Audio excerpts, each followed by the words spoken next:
Tatlong malalakas nagkakatay ng baboy, 2 babae, 1 lalaki.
Kung sinong gustong magpakatay ng baboy, kontakin nyo lang po kami. Dito yung malalakas magkatay.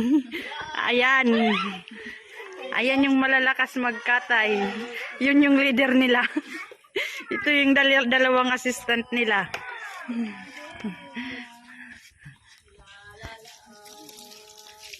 Ayan. Medyo malapit na rin matapos.